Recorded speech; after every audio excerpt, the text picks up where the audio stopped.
gear with me, right? And so at some point, like I dismounted and I just linked up with the squad that was out, and I ended up just being like, all right, well, I'll just make myself useful. So I ended up being a gunner for one of the 240 gunners. So I just ended up carrying like 600 rounds of ammo on my back. And I was just like, well, I'm just gonna be useful how I can. I was like, I didn't have. I didn't have any FL gear with me. I didn't have my radio map, back, so there's no way for me to be, useful in that proficiency. So I just ended up carrying ammo.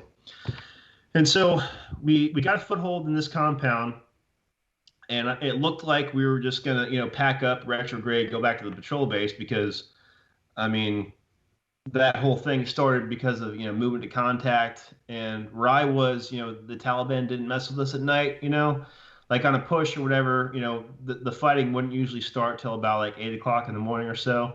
And so we were getting ready to pack up, and they started shooting at us again, started taking mortars and stuff. And so then we ended up pushing for another 2 kilometers or so. So fast forward, we got like no rest that night, obviously, because I mean everyone's all strung out, high alert kind of thing. And I had barely any food or water the day prior, and I learned some valuable lessons. That morning before we started getting shot at again, they finally pushed out. They pushed some chow out to us. I'll say this to the young bucks that are listening: never, ever, ever eat a full MRE when you're outside of the wire. Just don't do it, and stay fucking hydrated, because I hadn't had much water to drink the day before, and I was starving and dehydrated that morning. And so they brought some chow out to us. And I remember I annihilated an entire beef enchilada MRE, and I had like one or two small like bottles of water, and then we started getting shot at again. So it was like I remember two things looking back in the deployment.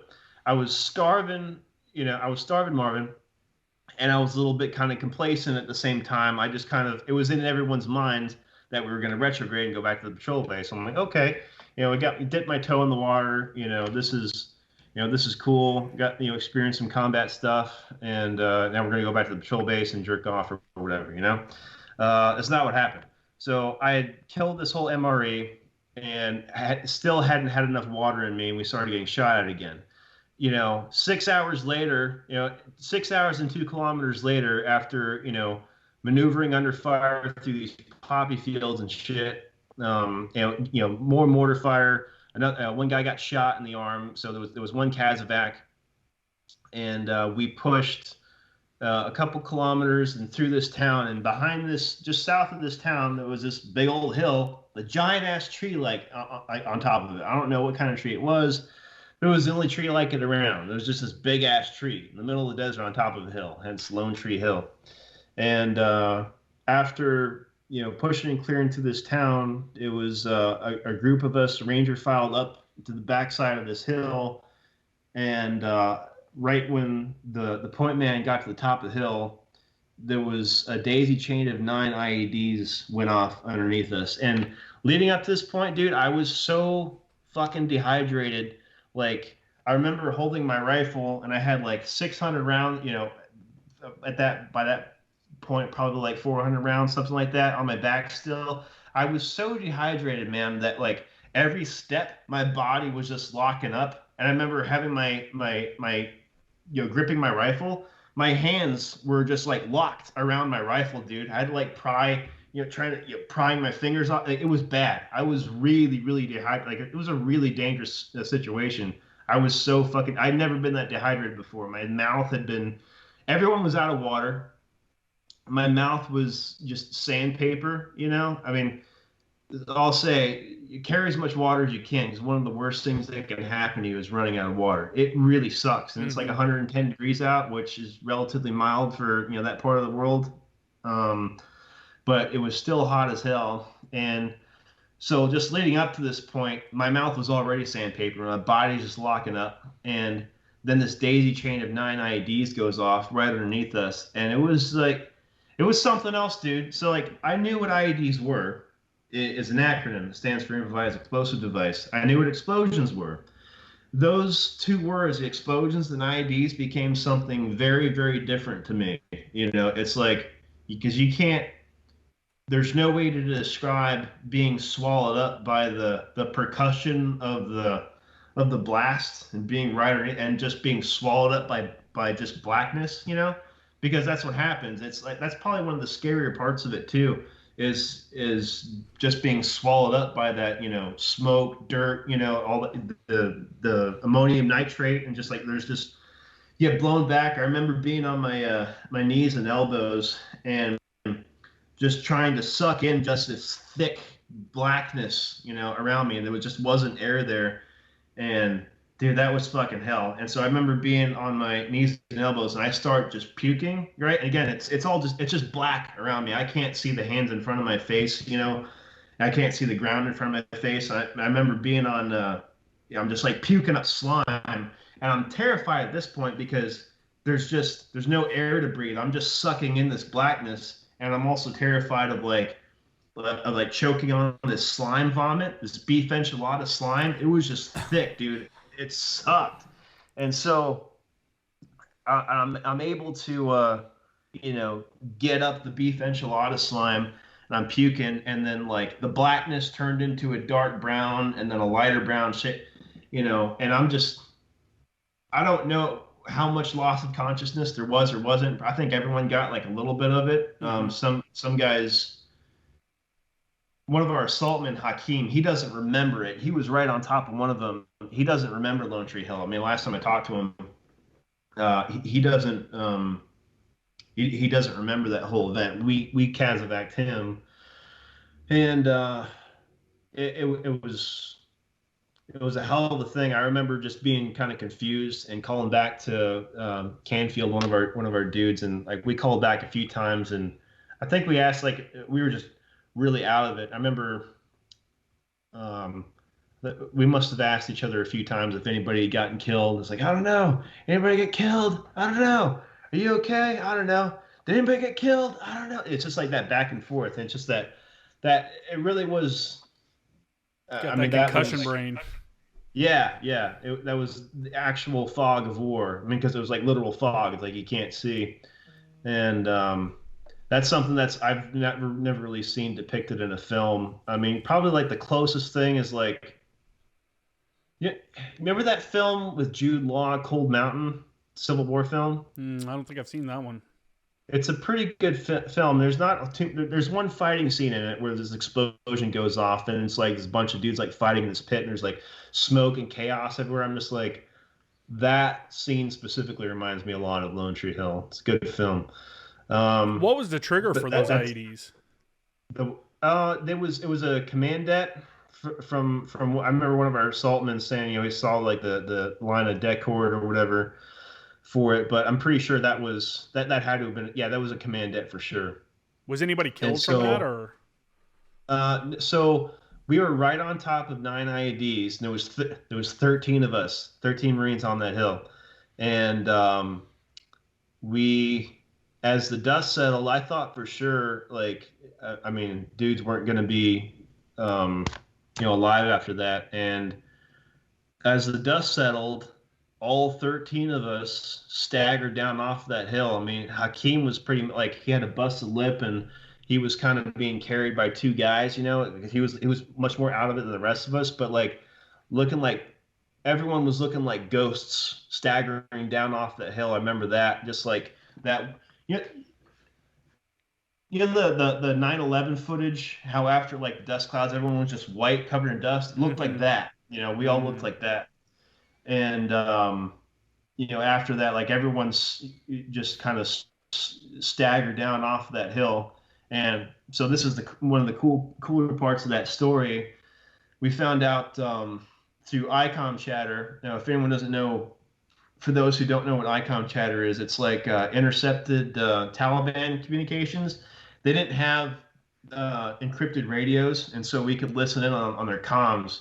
And so the Taliban, this is another reason we knew it was a command net, remote net daisy chain, was the Taliban were watching, and they were after this daisy chain had gone off and not killed any of us, they started calling us the monsters of the hills. I don't know how derogatory that is or what is meant to me. I mean, hell, Devil Dog, Tufflehunden was originally like a derogatory thing, that a name that the Germans used for Marines in World War One. But that's what they called us, the monsters of the hills. And so that's kind of, it's a lesser known nickname for Marines, if at all. But yeah, monsters of the hills. That's I actually crazy, get man. You guys are so lucky. Like, were they? get that tattooed right here. Monsters of the Hills. Oh, nice. That's sick. What do you think So they were just buried too deep or what? I'm thoroughly convinced that there was some divine intervention that was going on. So that was certainly, I think, part of it. The night before, it had rained a little bit, Mm, and compacted the dirt so some. rain would have compacted it some. But even then, I mean, this is nine like 45-pound jugs of HME, homemade explosive, and just one of those is enough to um, blow the engine block out of a truck. I mean, Yeah, I was here's an gonna say example. those are that's 45 pounds is definitely a big one. You know, that'll definitely Yeah, destroy a truck for sure. and that was nine of those. If I can, Yeah, usually the anti personnel ones were like 10 pounds, you yeah. know, or I mean, something this like is an that. example of like of what one. If it'll focus here, that's one 45-pound jug. If Yeah, if you'll I have to don't know send if it to me. that's I'll throw it up on the screen. okay. I'll send Yeah. it to you right now. Okay. Forget. But After if that, I mean, this is your first. This was like your basically your first day out there, right? Isn't that this was all? day two. So Yeah. your first week, you know, you're out there and you're in this like, oh man, what was going through your mind after day two? You've almost gone down from dehydration. You've been shot at. You've been mortared, and now you've been hit by 9 IEDs in one time. What was going through your mind about what was coming up for the rest of the deployment? Um. Well, that was. I remember thinking. Remember, I said I got everything I thought I wanted. I mean, Yeah. that was a lot. I mean, I could deal with the exertion was one thing. I'd been shot at, been mortared, and then being in that daisy chain. I mean, really. I mean, that roughed me up pretty good, and Yeah. so that was. I mean, after that experience, it doesn't take long for you to become an expert at dealing with like, IEDs, complex ambushes, sniffing them out. It's like you can get classes on IEDs on what they are, where they like to be, but it's just like once you actually encounter them, like you understand how effective they can be used in like a complex ambush, and pushes later on. Fighting you understand just how effective it is, I mean, how you can cripple a Marine Corps squad with a complex ambush that starts with some kind of explosion and some kind of engaging in an L-shaped kind of ambush. You can mess. I don't care if you're Delta Raider Ranger SEAL Team 6 or whatever. You can fuck up anybody, with that kind of a tactic, and that was the whole deployment, in because of the ROEs, we can't just go around killing people, right? We have to wait till like the rules of engagement. You have to wait till you're being engaged, right? So Mm-hmm. what that means is you're always fighting on their terms. So you have to wait to be. So if you're being, which is a stupid way to fight, if you've ever read Sun Tzu, so you're always fighting on their terms. And so every move into contact starts with fighting your way through some kind of a complex ambush, right? So I will confidently say, throw my nuts, smack my nuts down on the table to anyone and say, I am an expert in complex ambushes. I mean, I know, like, it's to the point because you're always thinking that, like, when you're on patrol, it's like, okay, if I was them, I would totally fuck us up with this and this right now, or I would put an IED in this blind spot and I would be posted up here and here. And like, you find yourself always thinking like them, like, even to the point where you're just like, these guys are fucking idiots. I would totally ass rape us right now. You know what I mean? Yeah, So yeah. it's like, so you become, I mean, to be when you deal with these situations, you start thinking like like a terrorist. Like a You hunter. start thinking those tactics because that's all you're dealing with. Yeah. So, Yeah, I that's mean, a I mean, that's such a that's the name of the game, I guess. If you're a yeah, professional it is. soldier, it's like you have to be able to see what your own flaws are and see where you can be attacked. And it's one of those things where, like you said, you're walking around and pointing things out in your own mind. That's what a Mhm. professional does too. It's because it's always like, okay, if I'm here, where can I go for cover if I get attacked right now? If I get this happens, where are we going to put in where are we going to put in a medevac bird if we have to? Oh What's the yeah, most dude. logical place for this? It's like those are things that should be constantly in your head, anyways. And I mean, I imagine for a lot of people that doesn't naturally occur until they get into a couple firefights, and then it starts becoming a little bit more apparent. It's no longer like a field op. There's like real things happening. So I don't know. Yeah, man, it's Yeah. crazy. Go ahead. I mean, just like for the young forward observers and JFOs and JTACs that are listening, I mean, you've always got to be thinking. I mean, number one, always know which way is north. Always, and always be thinking about how you're going to do your next talk on. So it's like you can't be the one who's disoriented. I mean, there's gear and kit that you can carry. For that. I mean, I always carried. I mean, in addition to my lensetic compass, I always had, just in case I was to get disoriented and to mitigate pulling out, handling my serialized gear, I had a little Boy Scout compass tucked into my little admin pouch, like just in case if I was to get disoriented, I can just whip that out to kind of have a north reference. Mm-hmm. But I never really needed it. I always knew which way was north, but always know which way is north. Always be thinking about how you're going to do your next talk on. And like you said, like when you're especially like when you're out on patrol, how far away am I from the nearest cover? Because it's just like, okay, I'm up, they see me, I'm down, I'm gonna have to get up and sprint, because that's what fighting is. It's like it's a whole bunch of sprints, and just that's why I say, I mean, you got to find a happy medium between not carrying too much shit, because speed and mobility equals survivability. But like at the same time, I'll tell you, dude, like one of the worst things that can happen, aside from getting dismembered or killed, is running out of water. It really fucking sucks. And you can expect, like, if you're fighting in the desert, or someplace hot, do Marines ever fight places where it's nice weather? This is not a thing.